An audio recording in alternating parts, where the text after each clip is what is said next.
Hey guys, welcome back to the show today. We have a great guest. This is a person that's played a big role in my life. I met him a few years ago when I was struggling to start in this business. I showed up to his club and I'd go there every single week for about 6 months. I learned a lot from him. I learned a lot about the REI Club system, and he runs probably the fastest growing, if not soon to be the biggest, REI Club in all of Dallas-Fort Worth, Texas.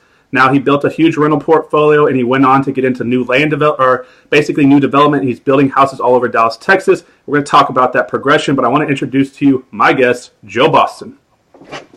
How's everyone doing? What's going on, Joe?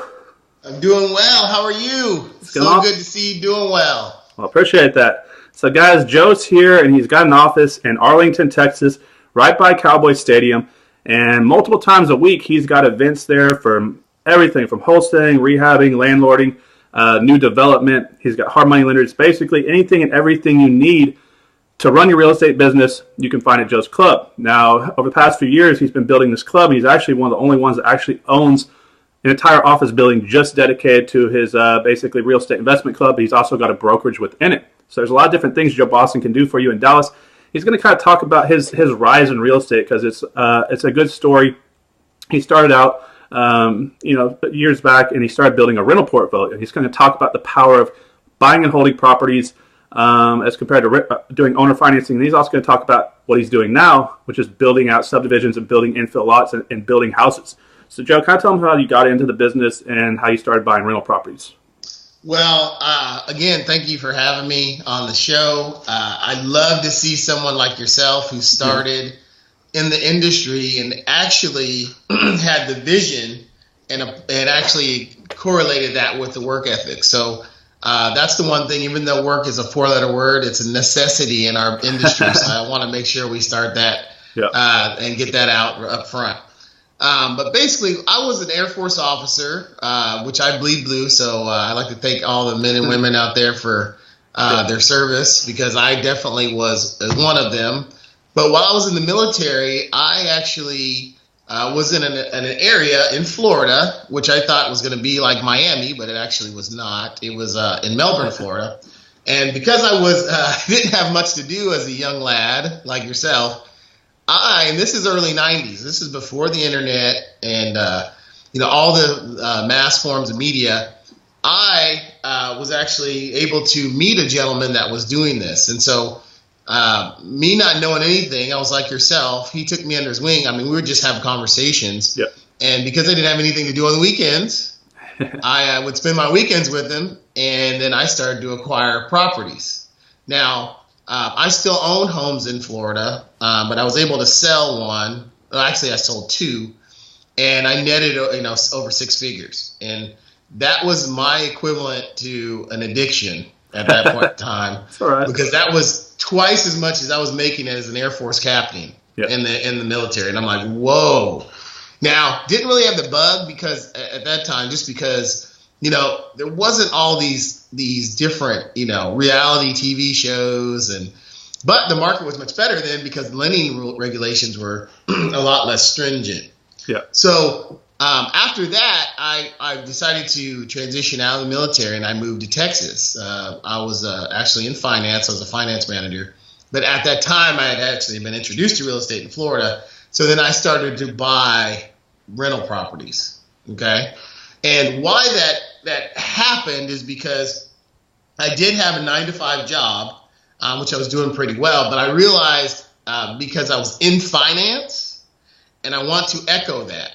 I was in finance, so I understood the basics of how money works, okay? Because a lot of us, when we actually get into the industry, we focus on the product, which is houses. And unfortunately, we don't realize how it's going to impact our lives financially. So we will just do one facet. Maybe we'll just do wholesaling, or we'll let a lot of those properties go.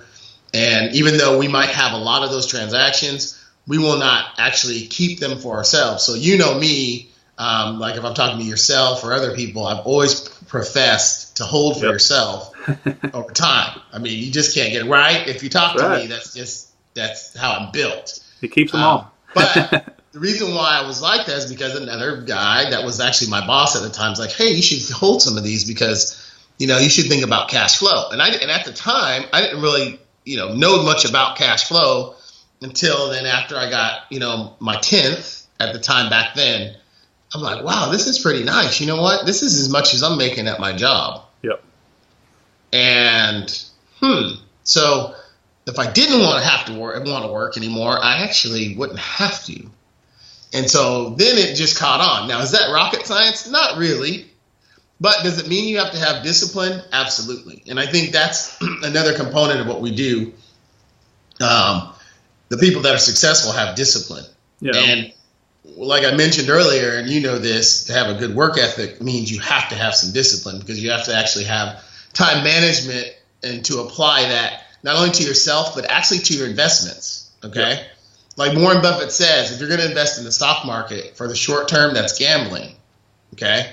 So I would say, take that a step further. It's similar to that in real estate, in that you want to have a portion of your portfolio that you're applying time management to. So when you're looking at a lot of the formulas, and we all know what the investor rule of thumb is, ARV minus repair times a percentage, which is 65, 70%. Yeah. One thing that's missing out of that equation is appreciation. We don't really take that into consideration. So now let me fast forward on why I think having a large rental portfolio is important. So a lot of us know that there's a lot of tax advantages to holding rental properties, especially when you have, let's say, if you have a team, there's one person that's working, and even if you're not, just to offset your capital gains, right, with all your write-offs. But again, going back to that appreciation figure. So we had a gentleman that was in the club, and I'll talk about the club in a few minutes, but he actually was one of our first members. He acquired a property 7 years ago, and I'll share with you why it's important. He sold it last week. Okay, so typically when you're going to owner finance, you're going to increase your value for about 20 to 30%. So he was actually able to acquire that property for $70,000. This is 7 years ago. If he were to actually owner finance that property at the time, it would have been, let's say, $90,000 to $100,000. He would have owner financed it, right? So he put that spread on him immediately, and then he would have enjoyed, the benefits of, a gain, an increase in value at the time, and he would have thought he was doing well. Okay, but he didn't do that. What he did instead is held it as a rental. Yeah. So really good for him, and I'm glad he did, because he sold the property last week for $180,000. It's not bad. He did all right. Not bad, right? Is that okay? I don't know. But if he would have owner financed it, yeah, he would have immediately placed a ceiling upon his own property and would have foregone the appreciation. So when I'm comparing the two, I'm not saying one's bad or the other. So I actually have a little strategy that I impart, which I split mine up. I have the acquisition, the cash flow, and then the transition. And so in the acquisition, obviously, you're making money when you're acquiring. So obviously that's in the acquisition phase. Then your cash flow. So you're going to want to have part of your portfolio in your cash flow segment, right? So I say you should have at least 10 rentals at any given time. So the race is to 10, and all those people that are out there, it's not merely me against you, except for when it goes to get the property, but it's really you against yourself, right? Because you need to have a race to 10, and that's what I call it. Yeah. Race to 10. Because even if you're cash flowing now, and that's low, $300 a month, let's say it's $400 in this market.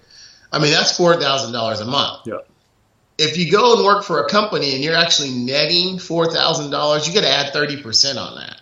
So it's equivalent, to having about $6,000 a month or making a little bit over $50,000 a year with just 10 rental properties. If you're at a normal 9 to 5, which isn't bad.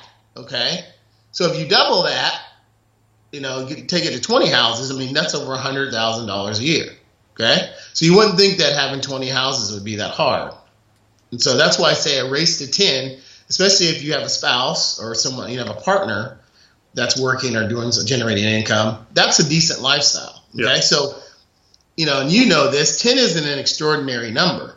Not at all. No. But you have to start with holding. You have to start with acquiring or controlling. Okay. Yeah. So in that process, you're acquiring, you're doing cash flow. Now, when you have a seasoned, what I mean by seasoned is properties that you've held from 5 to 10 years, right? Especially in this market. So if you look at the Dallas-Fort Worth market, some of the areas have appreciated over 40%, okay? Easily. And I'm talking about in our sweet spot from 80,000 to 180,000. Yep. So with that gentleman's example, he was able to sell a house, and it was in the DeSoto area, the southern sector of Dallas, for 180,000. So he could have done multiple things. Now, if he would have owner financed it back then, he would have had a ceiling, but he could still do that at this time frame. But now he can owner finance that value of that's 180,000 for 200, right? Okay, so he basically doubled his value, okay, by holding the property. Yep. I'm not saying you do that with all of them, especially with how you acquire them, but that's just a strategy. So really, when you have a portfolio like that, Connor, it gives you options. But if you always are transitioning out of them, then you're not left with very many of them because you've just taken the cash, and typically what will happen is you'll live off of that money. So I learned that over time. So I would acquire them, and I focused back then on HUD properties. So I got my broker's license. Primarily now I have a brokerage with a lot of agents, but primarily to acquire HUD properties because back then there was an inventory of HUD properties. Now not so much, because that's pretty much the only avenue that realtors have. They think they're investors because they can go and buy a HUD property. Well, now that's the way that the retail buyers, that's how they think that they're buying at a discount, which that's overinflated now too. So just like the auctions. I mean, everyone, the word's out about real estate investing here. But anyhow, I really think that having a portfolio for yourself, especially a portion of them being rentals, in the future, keep it in consideration that you're looking at the appreciation part of the equation that we never talk about will change the amount you'll be able to use in the future. Okay, so in effect, if we use the gentleman's example again, he had over $100,000 worth of equity in that property. Yeah. So there's so many things he could have done with that. That's just one property. So he could have used part of that, right? He could have done a cash out refinance and then used that to acquire other properties, right? He could have done that. He could sell it. Obviously, sometimes you want to sell and get paid, right? Because you make money when you buy and you get paid when you sell. Which that's what he's doing. So that's great for him. But he could have done a partial note. So you've had individuals talk about notes on your show. Yep. He could have created a partial note, which would have still kept him with the ownership rights of that property. And then he would have been able to, once that paid off, he would own the property again free and clear. Could use that cash to buy other properties. Mm-hmm. But you should see what rentals will do for you. Yeah. Now, again, that 4-letter word that we started the podcast with is work. So a lot of times that what people are doing is they're listening to a lot of the webinars and seminars, and they're listening to the benefits and advantages of owner finance, which is to eliminate toilets, tenants, and trash, the 3 T's. Totally understand that when it's right. It's almost like a piece of fruit when it's ripe, right? So you don't eat fruit, right, when it just starts to grow. It's got to take time to get ripe. Yep. And I just made that up, by the way, but I think it's really, really cool. So you got to let it ripe, right? Yeah. And so then that's when you can eat it, and that's when you have options. Yeah. So that's what I like about rentals. Well, it has completely changed my life. In addition to that, when you go to obtain financing, one thing they want to know is, do you have experience? And so it's very easy to show them when you do have a portfolio, oh, well, matter of fact, I do. Let me go ahead and show you what I've got. And then all of a sudden you start to meet people up the chain, the presidents, the vice presidents, the senior vice presidents want to deal with you because they realize not only do they want your business because they know that you hold property, and that's what they want, right? They want you to have a portfolio that pays them interest back, right? But then you can negotiate better interest terms and better terms with banks, which it's all about money. And so what that also taught me by having a portfolio is that it gave me the access to funds, which we're talking about finance again, which then in turn allows me to go and acquire more property. Okay, so that transition, that's a perfect segue to the club. So when I was doing this, over time, I realized I was pretty good at it. But I was bored because I think you and I have talked about this. Real estate investing can be a lonely world. Yeah. So when you come from the corporate world, basically when you go into work, you take 30 minutes to 40 minutes at the coffee at the coffee pot. Then you go talk to your buddies about lunch. Then you go and read your emails.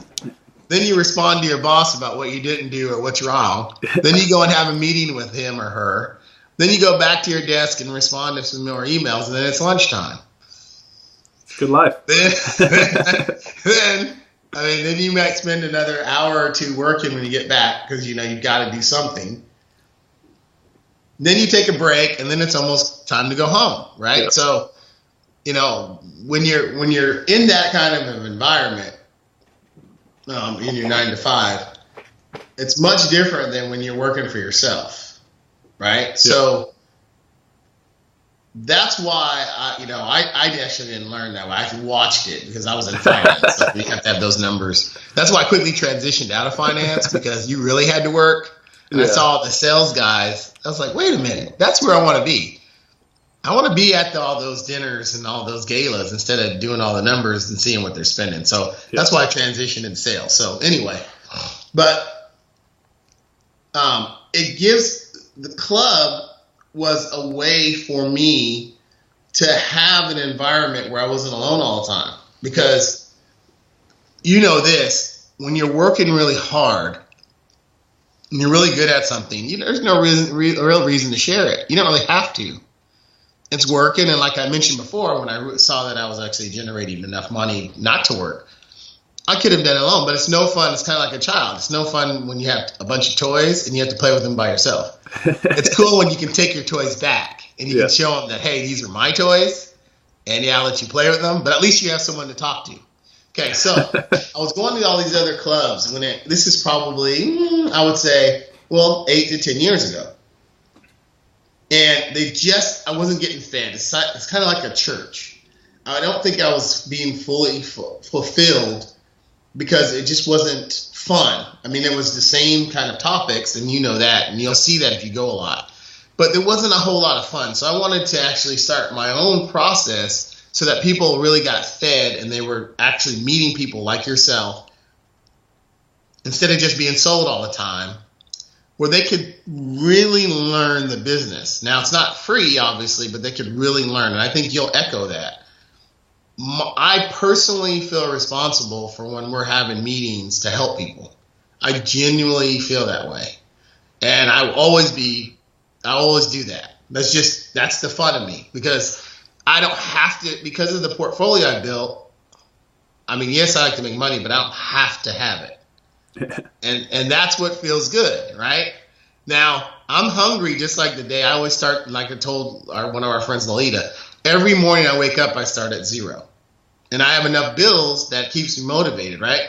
So I always buy things to just keep myself challenged. But when you have a portfolio, it's very comforting. But it doesn't, I don't rest on my laurels. I keep it going.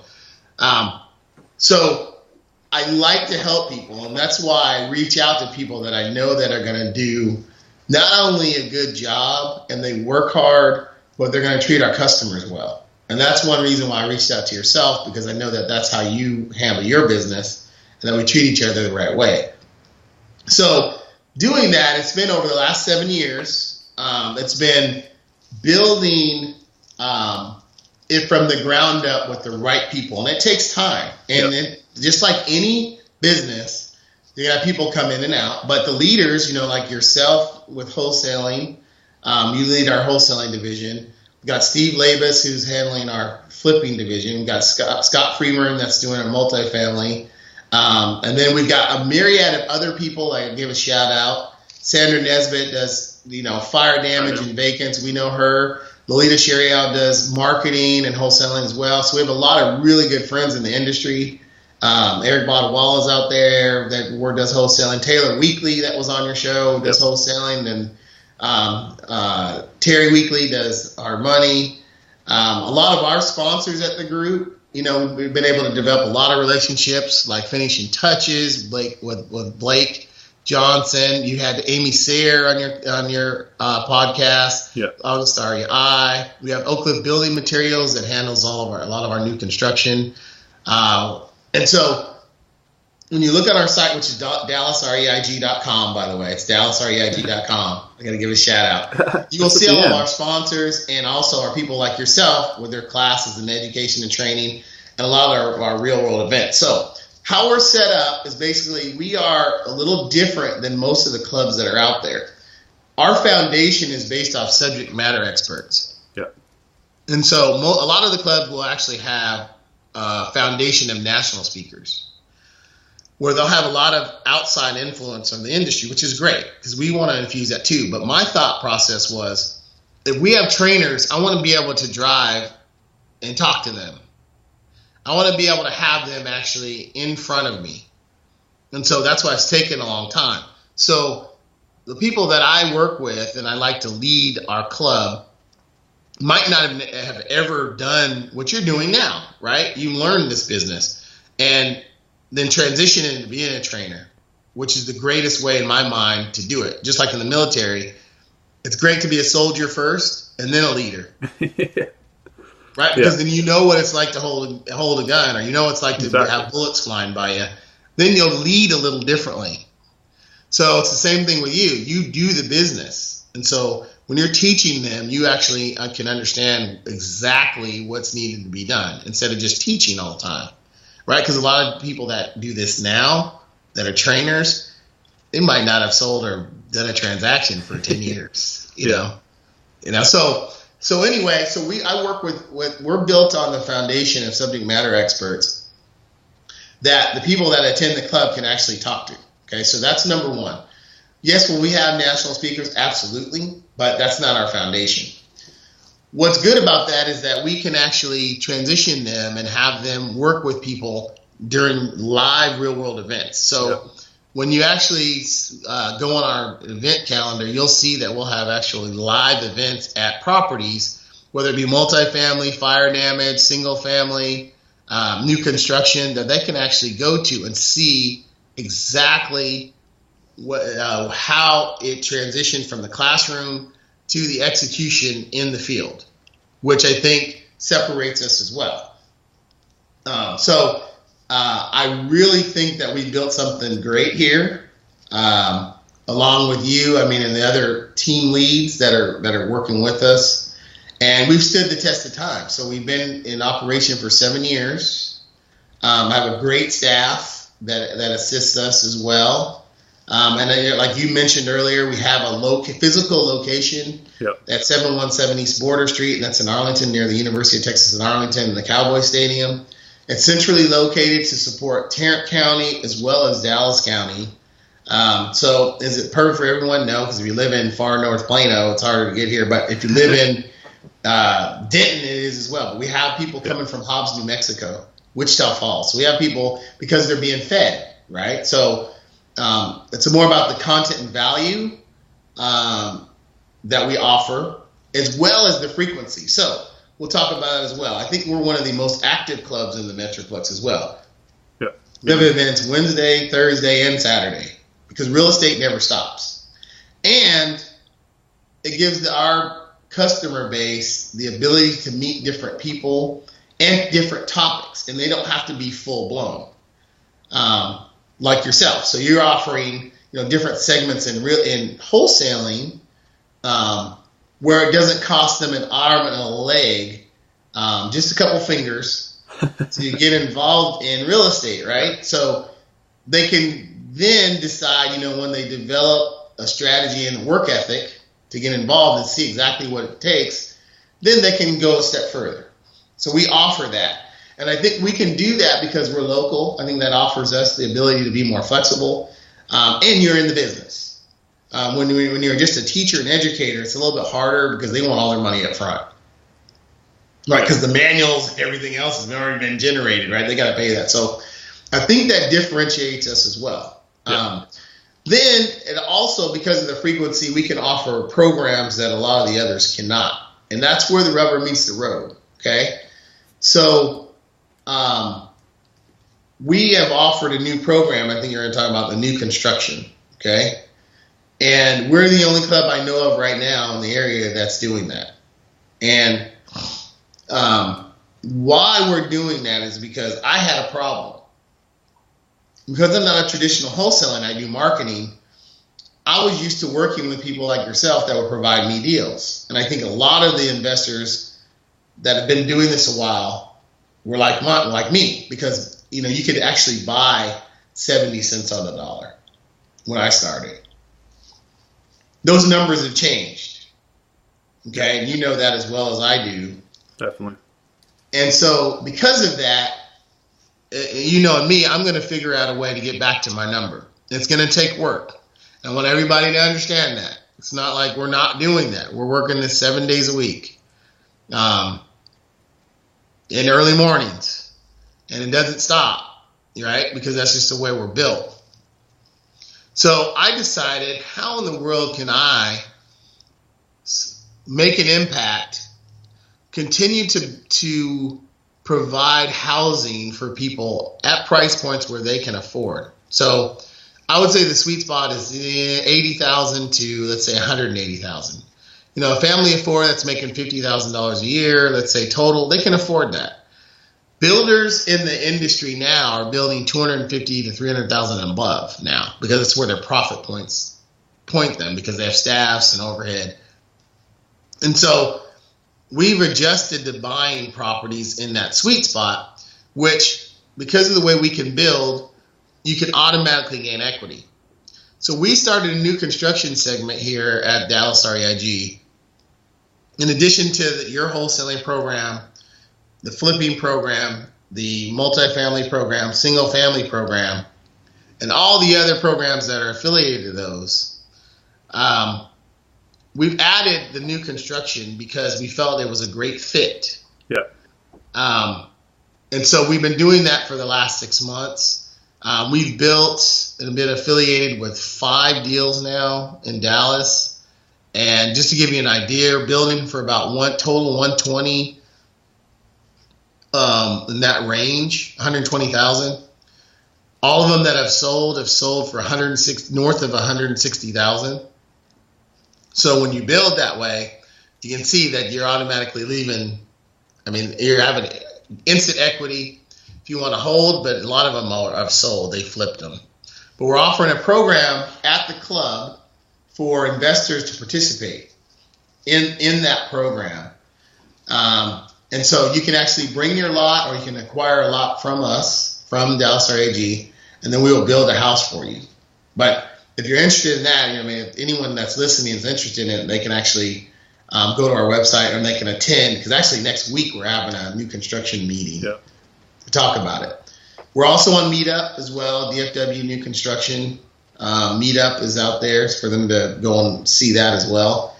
But I don't think you'll see a whole lot of people doing this, because it just is a lot of work, and you need to have the relationships. I think we were talking about this earlier, from your vendors to your subs to your insurance to actually acquiring lots.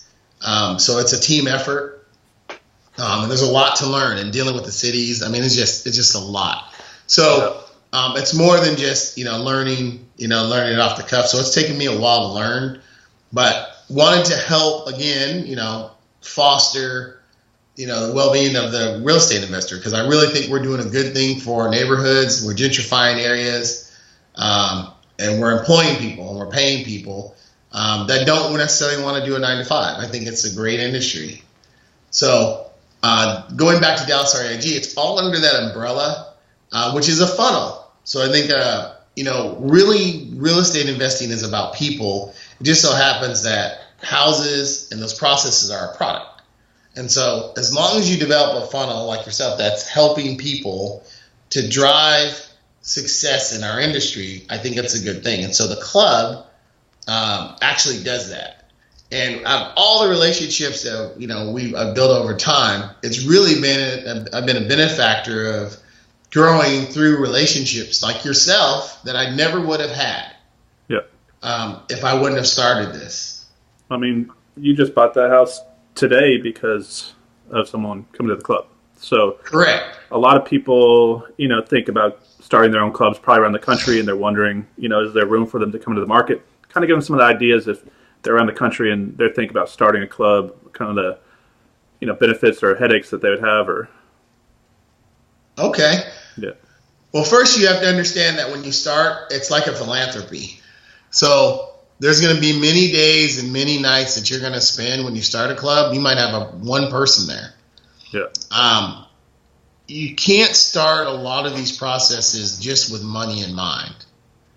And I'll say that. You have to have a good foundation of what you're doing. And what I mean by that is you have to be good at your craft first, because people really want value. So number one, when you're interested in starting a club, if you don't have a lot of experience, you need to surround yourself with people that do. Yeah. Okay.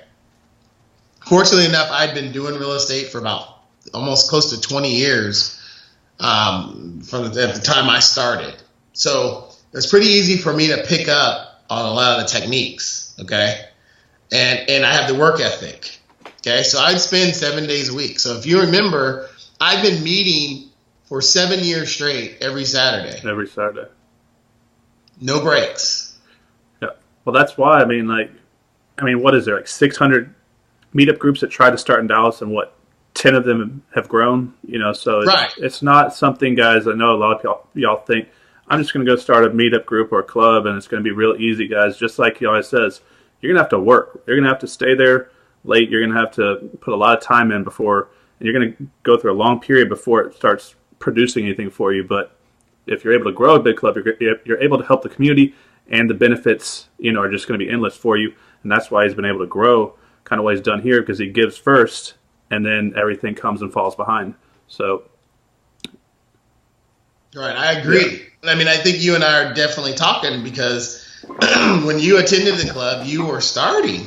Yeah. And you had a successful career before this, but you were starting. So the one thing that I like is, and I think you're the same way, you showed the ability to really want to do this industry, and then you backed it up with your work ethic. When I smell that, I will meet you, I will talk to you, I will extend an olive branch. And I think that's one thing people have to understand, that there's no easy get-rich-quick scheme or formula out there. A lot of the processes sound great, because if you think about it, Michael Jordan could score all those points, or Tiger Woods can, have a really low score. But what people didn't talk about was the 3,000 balls that he hit a day, or all those shots that Michael Jordan took in a gym by himself, and no time, for themselves or their families, because they were dedicating themselves to their craft. Well, this is no different.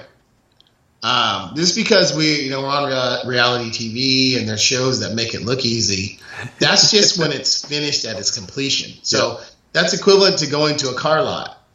We don't go to the General Motors assembly plant to buy a car, right? Have you ever thought about that? We go to the parking lot, the showroom. And so that's the same kind of concept. Yeah. And so when we're presenting to you our real estate investing tips and tricks, we're going to show you what it looks like at the end, or with the completed product. But a lot of times you're not seeing all that assembly line. And that's the thing you've got to, it's hard, because when we're presenting it to you, and I'm guilty of it too, I'm just trying to put in a synopsis, short form, all the things that were done to the completion. And it's hard to do when you're trying to talk to someone in an hour presentation, or give them, an overview. But I would say that, one, you have to be patient. Two, you have to genuinely want to do good for the community and really help people. Because if you help people,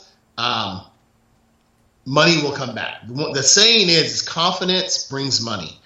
And so when you're setting your club up, or your meetups, yes, it's truly to network, but people want to have value for the craft. Yeah. And so that is the first thing you need to do is establish that foundation. Once you have that, then you can grow from there. And it doesn't matter what market you're in. And the reason why I say that is because when you establish yourself and surround yourself with people that are in those disciplines, like wholesaling and flipping and finance, and fire damage and vacant properties, and they're actually working the industry, what that's going to do is it's going to educate you, and also it's going to provide a forum for people to learn and to share. Once that starts, then you can build upon that, and it'll start to take off. But it's going to take time. And you also need to have a good facility, which we struggled with. And I can tell you this, it took us, that's one of the reasons why I have my own facility, is because most of the times you're going to meet at hotels. Well, they're in the business of making money as well. Mm-hmm. And some of those hotel rooms can run you anywhere from $300 to $1,000 a day. And so if you're not charging, you're going to have to charge your clientele to attend just to break even. There were days when I started that I was paying and I was losing money. Yep. And people that attended didn't realize it. They were just coming and saying, hey, they're having a good time. But probably the first year to two, I was losing money. I was coming out of pocket to provide education to people and giving to them. About the third year is when I started to see a lot of traction. But there'll be times when you're not going to make money. It should be for the common good. Now, the funnel, though, let me tell you that's what really gives back. Because your peers, when you're developing relationships with those subject matter experts, it will come back to you. It will. And so, but you've got to come from a good place. And I would say all of you that are interested in starting meetups that are out there, if you're doing it just to think that it's going to be a quick strategy for you to do deals, I can tell you customers will smell that and it'll be short-lived. Yeah, it's like they all think it's a way to generate money for their own business and deals. But guys, if you don't have the experience in the business before, years of being successful, and you don't have the work ethic, and like you said, you may go a long time where you kind of have to pay it forward as far as putting in the hours, maybe even coming out of pocket. This is not a strategy that y'all want to just jump into, because you see the success that he has now, but you don't see the sacrifice he put on behind the scenes. And I can attest to it. Joe's one of the hardest working people I know. Like just at the other meeting we had the other night, everybody's leaving, and not because he has to, but because he wants to. He's in there cleaning up, ranging chairs, making sure everything is ready for the presentation in the morning, because he's there at 11 o'clock at night, guys, and this is on a weeknight. So probably this is not a strategy for a lot of people unless you're really committed and you've had some experience in the business. Now, if most people are watching this, Joe, they're newer, they want to know how in their market, say there's a Joe Boston in their market, how do they get in, and how do they, obviously clubs offer benefits as far as education, training, and weekly events, but how would they get in to work with someone like you, or what's a good strategy to approach an REI club leader in their area, or how can they benefit if they don't have any money, or kind of give a way for y'all to interact with the community? That's wonderful. Well, what I did is I actually started there, and I'll give Robin and Greg a shout out. They're the REI club in Fort Worth. Yeah. What I did is when I was going to their meetings, I actually put together a business plan and told them very quickly, and you can ask each one of them, hey guys, I was thinking about starting an REI club in Dallas. And so Great. They're like, great, yeah, competitor, right? Yeah. So they offered me, they were like, hey, well, we were thinking about starting satellites. So I put together like a 50-page business plan, and I think they still have it, on what I think a club should look like. Now, it was different than most of the strategies that all other meetups have. Remember when I mentioned to you that we do, like yourself, subject matter experts that are entrenched, that people can rotate instead of it just being one person. They liked it. So we collaborated for a couple of years, and then they decided they wanted to be in Fort Worth and not in Dallas. So I'm like, oh my goodness. So then I was doing it already. So then that's when Dallas REIG basically started. So I would say provide value, and I call it the Mr. Miyagi effect. So most of you have seen The Karate Kid. I waxed on and waxed off a lot. I don't think that's a little dirty. You can't say that on the podcast. House. So it was me learning karate. So I did a lot of pro bono work, which a lot of people didn't see, but I learned a tremendous amount. So I would say volunteer, and a lot of times it's the same thing with an intern. Exactly. And in order for you to get experience, you have to volunteer. You have to go put out flyers for people. You want to learn from a wholesaler? Offer them something. Okay, and it might be in the form, if it's not monetary, it's going to be with your blood, sweat, and tears. That's fine. That's something that most of the people that are experienced will look at and they will appreciate. It's not different for me either. So yeah. I understood that. And I understood that I had to give to get.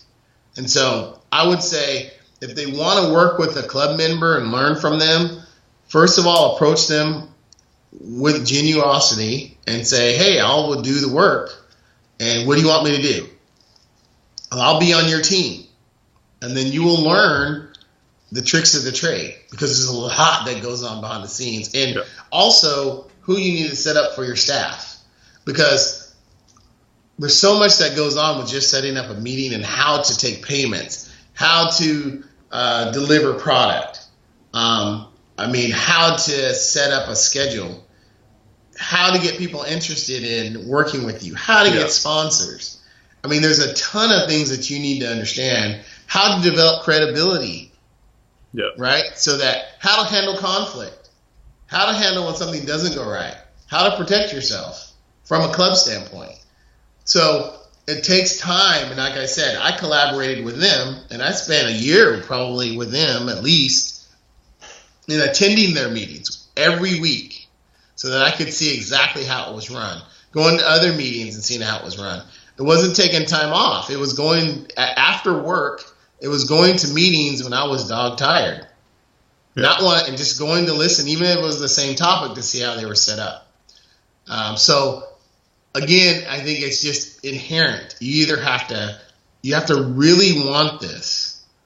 And there's an old saying. There's a kind of an example, and I don't know if it's in a book, that says, walk out. If someone puts you underwater, and how you have the need for air, and they pop you back up, and that feeling that you have when you grasp for air, that's how bad you should want this industry. Is think about your success being air.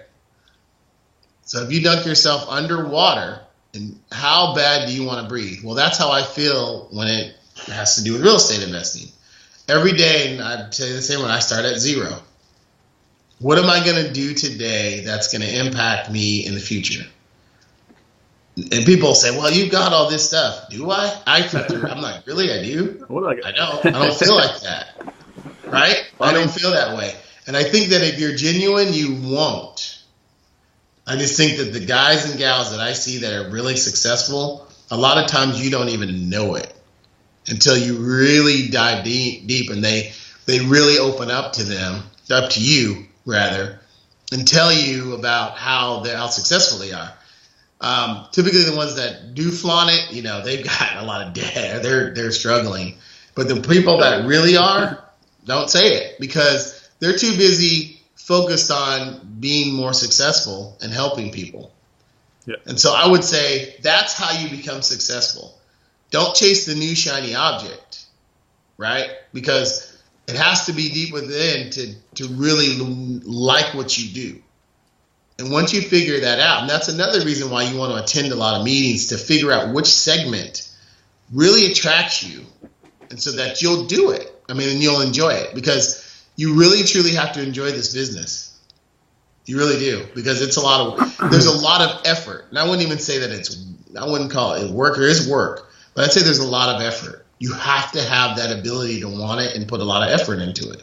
Yeah, and you're going to have to, there's no free lunch. You're either going to have to pay someone to teach you how to do it, or you're going to have to go trade your time, energy, and value to them, because someone who's been successful in the business is not just going to take their time out of the day. Like, one of the biggest things I see, you probably get this all the time. People think somehow if they invite you to lunch and, hey, let me take you lunch or go pay you for lunch, that's somehow going to be beneficial to them. Guys, if you want to get in with someone like Joe or some big name in your market, you walk up to you and say, look, how can I add value to you? Just tell me what I need to do. I'm not asking anything in return. Let me add value for you. Let me help you. And, let me just kind of be around you and kind of visually see it. Because when you see it and watch what they do on a daily basis, you can kind of learn. But they're not just going to stop their life because someone contacts them and says, hey, I want to learn the business. They're getting hit up over and over and over. So how are you going to distinguish yourself from all the people that want the same thing you want? Go add value, right? or break out your checkbook and pay them. That's the only two ways you're going to get their attention. They're not going to just give to you what they spent years of their life trying to figure out for free. You're going to have to trade equal value. It's the law of reciprocity. You're going to both have to benefit to make a relationship work. So what Joe's been able to do is he built a massive portfolio through rental properties.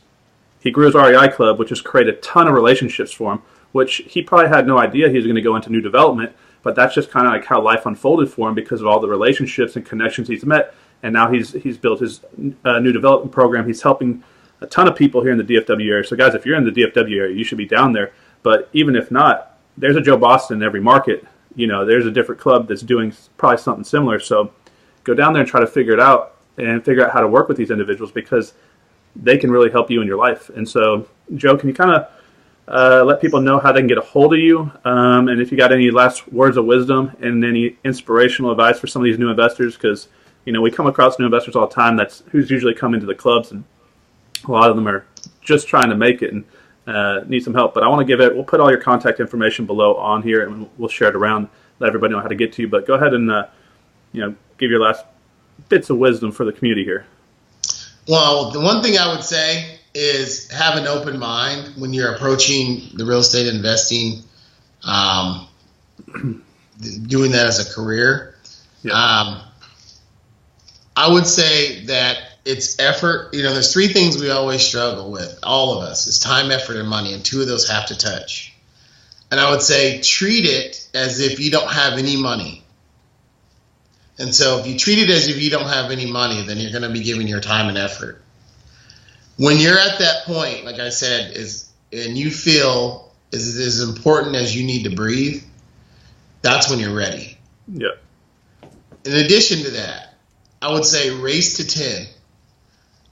A lot of us start with the mindset that we have to generate capital, our money, right, to live. We're not looking far enough down the road to say, I want to really get in this industry to create a lifestyle. And most of us, you know, it's so funny because when I was in the military, and I mentioned to you what's the first thing people ask when I'm out? Is, did you do your 20? That's the saying, did you do your 20? You know why they ask that? Because the one reason, well, a huge reason why people go in the military is to retire. I don't want to spend 20 years retiring. I can do it in 5. So did you do your 5? Well, if you did your 5 the right way, I think you can do it in real estate investing. Easily. And that's your race to 10, okay, yep. Or 20. And so if you use that analogy, you can make this industry the best thing that's ever. And there's more millionaires in real estate than ever, okay, than any other industry. And the reason why is because it's a commodity. Everybody has to have a place to live. Once you're providing value, you will be successful, but you have to have the knowledge, skills, and abilities to do that in this industry. And like Connor said, you're either going to pay someone to learn it or you're going to actually put in the time and effort to learn it. Yep. I think you do both. I think you're going to have to pay for some education, like all of us have that have been doing this, and you're also going to have to put the time and effort in. So it's not just one or the other. It's all A, B, C, D, and E. It's all of it. Yeah. And so I don't want to sugarcoat it. You can fast forward yourself in the real estate investing arena by working with people that are seasoned, that are successful. Do that. I learned from people like Connor and Lo, all these names that are out there. I learned every single day from them. That's another reason why a club is so great. By attracting talent, you become talented. Okay? You shouldn't be the smartest guy in the room or gal. Yeah. So what I see, like commonly you probably see is just unrealistic expectations, right? People think, right. You know, and there's a lot of, you know, stuff that plays into it. Reality TV shows, you got these traveling guru circuits, and they're making people think they're going to be successful overnight and that you can make money in this business, big money. I like to say it's not a get-rich-quick business. It's a get-rich business. You can be successful, and everybody can do it. You can probably tell us in just a second because you get to see a lot of investors coming through, and you get to see what I think is interesting from your perspective is you get to see people, the present moment when they show up, where they are, and then you get to see who makes it and who doesn't make it. And you can probably see qualities in these individuals, but I think a lot of people need to understand, even though we're talking about mentorship and training and REI clubs, you can go pay someone or you can go work for someone and mentor with them. But at the same time, guys, you're going to have to still go out there and do it. And that's not guaranteeing. You're definitely going to have to pay your dues on the street. You're going to go out. You're going to have to take it on the chin. You're going to have to go out there and deal with some crazy stuff out there. Go through a lot of long days, a lot of rough days. But the combination with that, with a good mentor or a good training program, accelerates your process. But it's not going to be easy. So I don't want anybody to think it's going to be easy. You're going to have to pay your dues. But so I know you see a lot of people come through. Do you see common qualities? And I know we're talking about work ethic, but as far as people need to understand delayed gratification and go forward with a mindset of being aggressively patient. So you get aggressive and you work hard all day, but you're doing with a patient mindset so that down the road, which is why Joe's talking about buy and hold. So I, as a wholesaler and a rehabber, and I own rental properties, but I look back and I say, man, I wish I kept a few more of those, right? I wish I kept a few more. So I kind of wholesale a couple, flip a couple, keep one. And everybody that wholesales and flips a lot of houses always wishes they kept more. But why don't we keep them? Because we're short-sighted and we're not looking at delayed. We're not focusing on delayed gratification. We're looking at the profits now. And we want to have that money right now. So you may want to keep more. But talk about the mentality and the type of people that you see come through your club and who ends up making it, so people kind of know what it takes. Right. I would say most people now, I guess, that are coming through have seen a lot of the reality TV shows. And like you said, yeah, it actually portrays us in a different way than what I think most of the experienced people, their day-to-day life actually is. Okay. But that's why it's really good that the clubs that we have can actually align you with seasoned real estate investors so that you can spend time with them. Hence why I like to have subject matter experts like yourself. But what I see is the instant gratification being a focal point of a lot of people that are attending the meetings, because they'll approach me and go, I need money right now. Right, today. But I want to stop my job. I don't like my boss. I want to stop. But I saw this infomercial and I want to just do a wholesale deal, and then I want to quit my job. And I'm like, okay, that's great. So how long, what are you talking here? I want to quit my job in 3 months or 6 months. And so I'm like, okay, all right. Well, that's good. That's a very aggressive goal in this type of market. Yeah. And so I would say one is you need to give yourself a timeline, and you need to read. Okay, this is another thing too. I think that a lot of people are in this Gen X category where they're not really wanting to read and comprehend the industry from a macro and micro level, and then apply it to their own lifestyle. So what they're wanting is that they're wanting us to be their parents. A lot of people say that when they send their children to school, they want them to be the teacher and the parent. Well, I'm seeing that here in our arena as well, and you teach too, is I can tell you exactly what I think and what my daily activities are, but a lot of times they're saying, well, we can't be you. And I'm like, well, I worked in corporate my whole life and I transitioned out, but I didn't just transition out and not work, right? So I actually had to formulate a plan, structure my days, have time management, and then like we started this conversation by saying being disciplined. So I would say a lot of people that are coming through the club initially don't have the discipline factor. They're focusing more on the end goal. And so I would say the qualities that I see from those that make it, okay, have put in the work outside of the meetings. Yep. And they have read and they have collaborated with other people, like-minded individuals, and then they apply it. And I mean, I'll see them over and over again, and I think you can attest to this. We have a very small industry. And yes, we will see a lot of people cycle through, and this will be in any market, I guarantee it. But those people that are really the real estate investors will see each other. I know I will. I will run into each other somewhere. Why? Because we're all doing the same thing on a consistent basis. So I would say consistency, a will to succeed, which means they're willing, the will to put forth the effort and the time, right? Because there's will and willing. The consistency to understand that it's not going to just be overnight.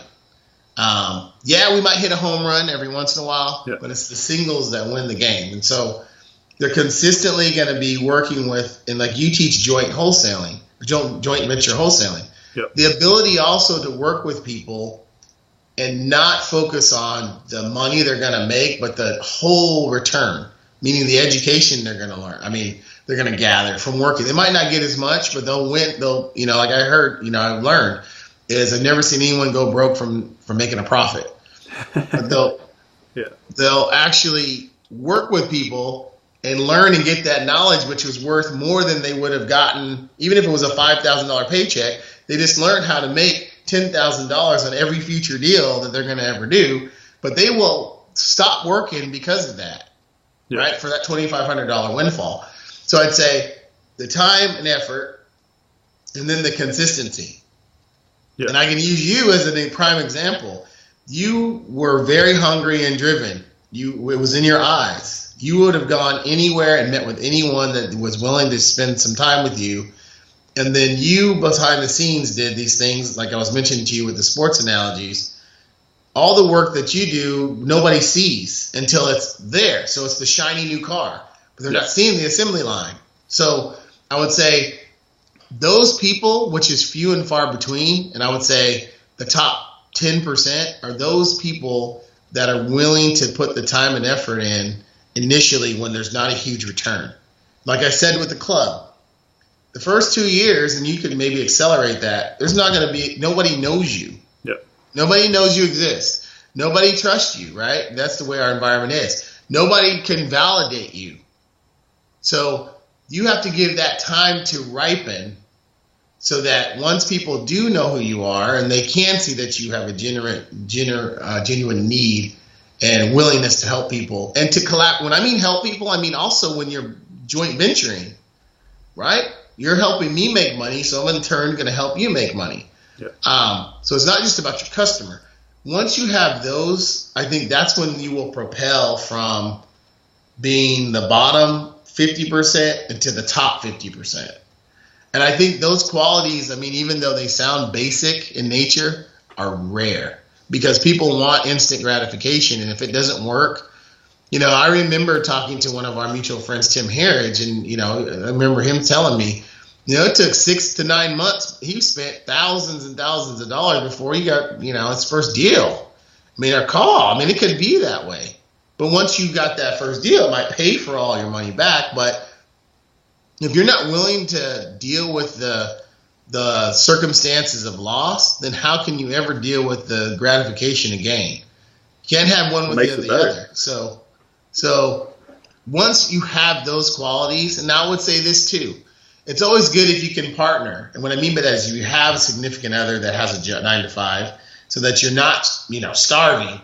Or when you're coming to the clubs, you're working and have a goal to collaborate with someone.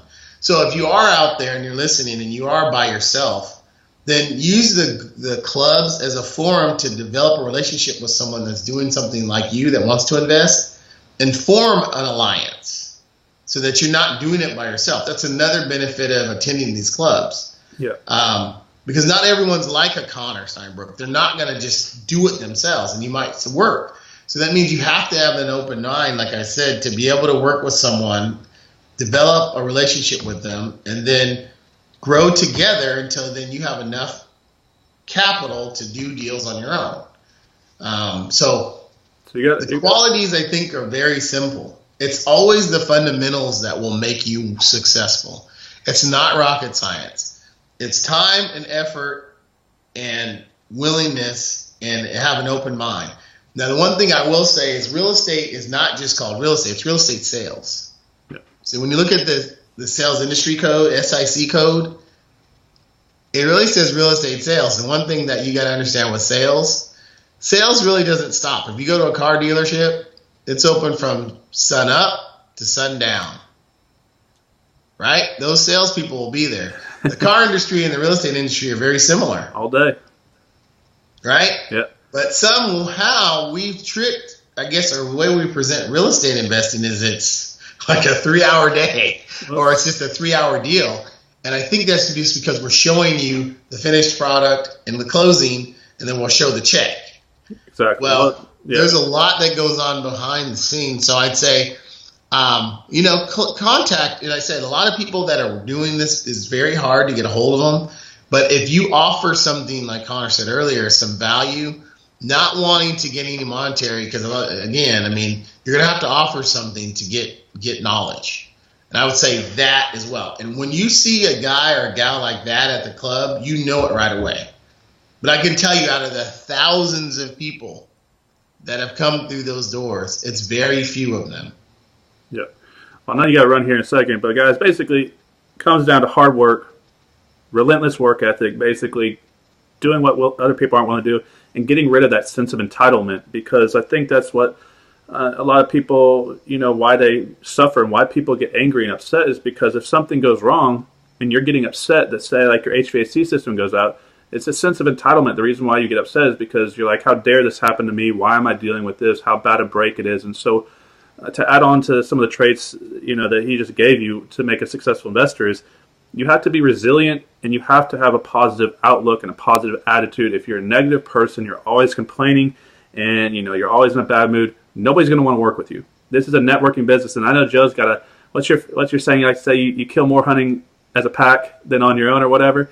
And so if nobody wants to stand around and hunt with you and nobody wants to partner with you, and you may not see it, but if you're a negative person and you're always complaining, oh man, I sent out 1,000 mailers yesterday and nobody called me, like, well, tough, right? That happens to everybody. You're going to have periods of variance where marketing doesn't hit or things go wrong on your property. So the people who bounce back quickly get there faster. So I literally have met people where they like complain, oh man, my HVAC went out. And I'm like, oh, I'm sorry, I hear that just happened. No, it happened like 3 months ago. And I'm like, what? And you're still upset about it? Guys, the sooner you get back on a horse and jump back and just kind of take it on the chin and stand back up, the sooner you're going to get on doing something productive. So if you look at it like this, you have 1,000 thoughts in a day. You can put them on positive thoughts or negative thoughts. So if you have something bad happen to you and all you're thinking is, oh man, this is going to be expensive to fix up. This is going to be this or this is going to be that. And those are thoughts you're never going to get back. The faster you get back to doing positive things and doing something like, okay, well here, let me call the guy to come fix it and get back, the quicker you're going to get to the end result.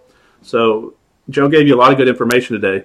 Guys, he's got this club down here in Dallas, right by the Cowboy Stadium. We're going to put all his contact information on here, on here below. Like he said, he practices what he preaches. He is there every week.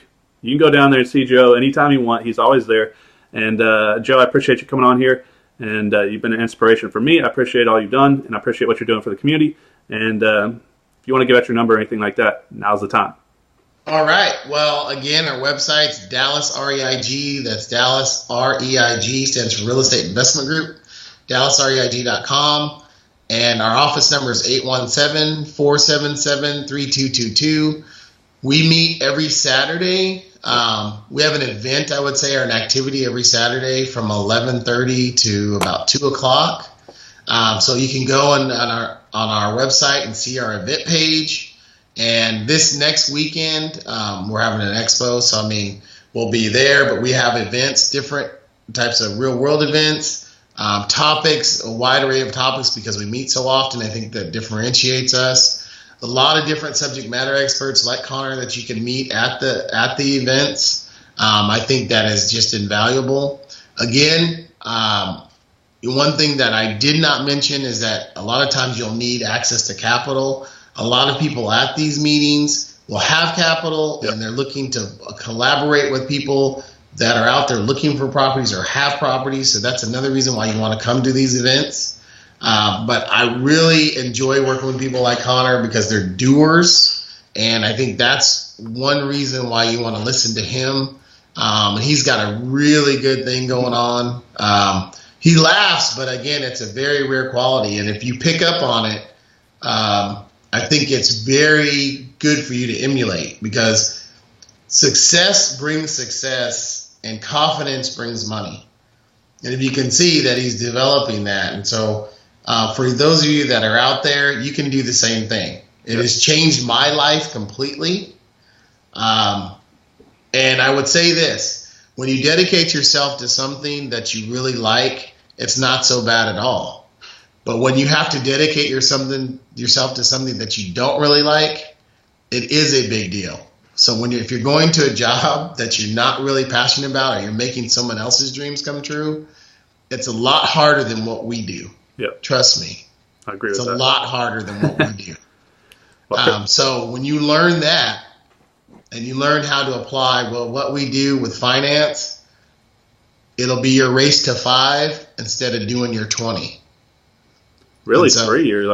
3 years I see, guys, if you really hustle, I see people hit financial freedom in 2 or 3 years as far as hitting. There's nothing that says, there's no governor, right? There's nothing that's holding you back. You do as much as you want as fast as you can. Nobody's going to tell you stop winning, right? If you figure it out, nobody's going to put a halt on you and tell you, no, stop winning. You're not allowed to win this much. No, you can't buy 100 houses. You can't build 50 houses, and so I appreciate, Joe, you coming on here, because it's rare that people get to see and kind of step in the shoes and kind of see someone that's in your position, because there's not that many of y'all as far as people that in the country that run successful REI clubs to get to see it from your perspective.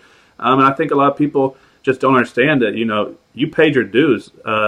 You work hard. It's not just a quick, hey, I'm going to throw up a meetup link here and say, meet me down at the, because I've been to a lot of clubs and I show up and I feel bad for these people. It's and you know how bad they feel when you show up and there's 2 people sitting there and they put together this big spread. And so we got to get an interesting perspective hearing from a successful and probably soon to be, who knows, Joe's on the way. It could be the biggest club in DFW. He's got the biggest office that I know of, right? So you got to come down there and check out Dallas REI. Joe, once again, I appreciate you coming on here, and I'll see you here soon. All right. Thanks, my friend.